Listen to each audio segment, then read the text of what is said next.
welcome back to my inner sanctum.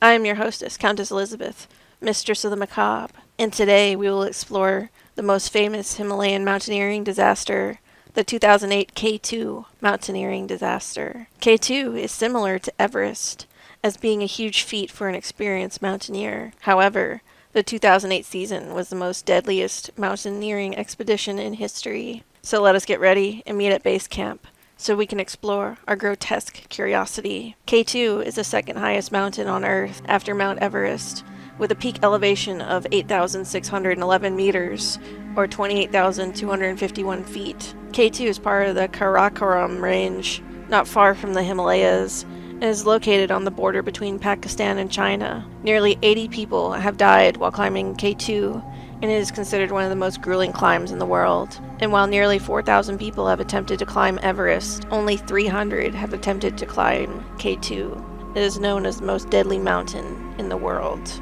In the 2008 climbing season, bad weather kept climbers from reaching the summit during June and July. In August, a group of climbers from the US, France, Pakistan, Italy, Serbia, the Netherlands, and South Korea, along with their Sherpas and high-altitude porters, began the ascent. In the first cold dawn of August 1st, 2008, 31 climbers from 8 separate international expeditions set off for the final ascent of K2 in northern Pakistan. Less than 48 hours later, 11 climbers would be dead. This is one of the worst tragedies in mountaineering history. The climbers are being led up by a 9-person trail-breaking group made of members from various climbing teams, who were responsible for fixing ropes along the course that would make it possible to safely summit. But they got a late start on the trail in August. They also failed to bring enough rope to properly prepare for the infamous bottleneck, a narrow rocky pathway with steep gullies, widely considered to be the most harrowing part of the climb. As the trail-breaking group headed towards the bottleneck, it became apparent that they began fixing the rope too early on the course, which meant that not enough rope was left for the most difficult part of the climb. The group of 25 was brought to a standstill as climbers had to move back down the course to collect rope in order to move forward. At around 4 p.m., the group was making its way across the bottleneck when Dren Mandic, a climber from Serbia, lost his footing and fell. Climbers watched as he tumbled down the side of the mountain and skidded to a stop. Mandic briefly stood up and then collapsed again. Some of his Serbian teammates descended to attempt to help him, but it was too late. Mandic was dead. While attempting to move Mandic's body, a second death occurred. Yehan Beg, a high-altitude porter from Pakistan, and began acting erratically. He slipped and plunged to his death. The first set of climbers reached the summit around 4:30 p.m. Hours passed as one by one they celebrated reaching K2's peak.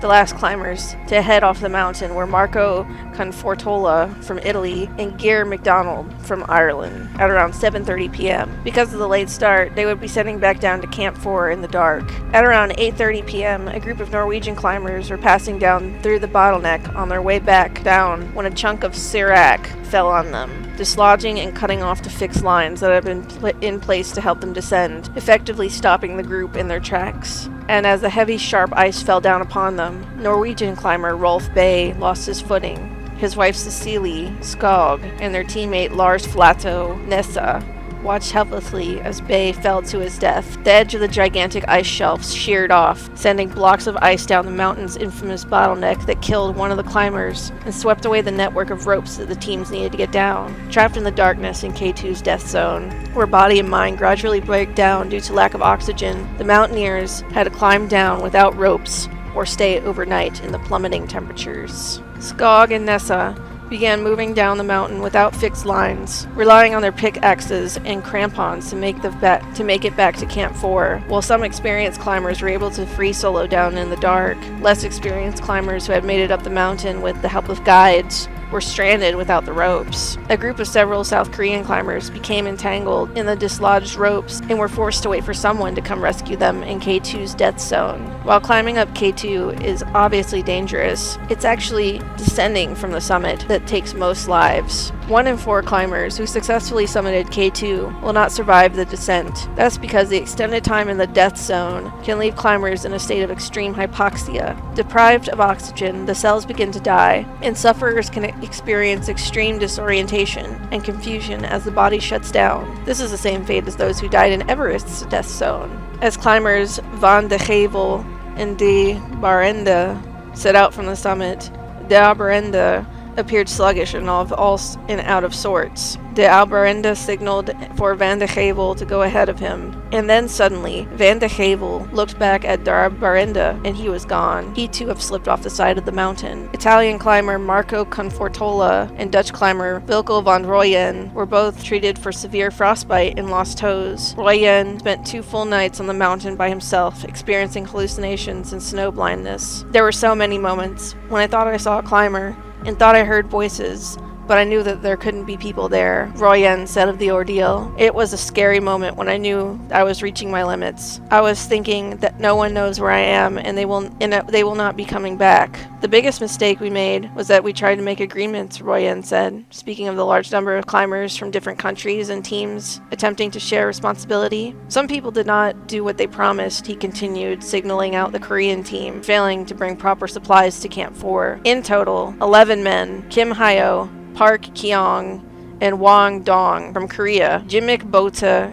and Pasang Bota from Nepal, Yehan Bang and Karim Maherban from Pakistan, Dalbreda from France, Gary McDonald from Ireland, Dren Mandik from Serbia, and Rolf Bay from Norway died over a 24-hour period on K2. Many questioned how they could leave so many of their fellow mountaineers on K2's grueling slopes, but Lars Nessa believes most people simply don't understand how difficult the climb really is. Well, that was truly a grotesque tale. This shows how dangerous the K2 mountain really is, and hikers harken back to the times when mountaineering was a challenge. People do not respect the challenge of the mountain, and you could also hear didn't bring enough equipment or broke promises with fellow hikers. May the souls who never left the mountain rest in peace. Thank you for watching this video. Subscribe, like, and share if you would also like to keep exploring our grotesque curiosity. We'll meet again in the darkness of the night.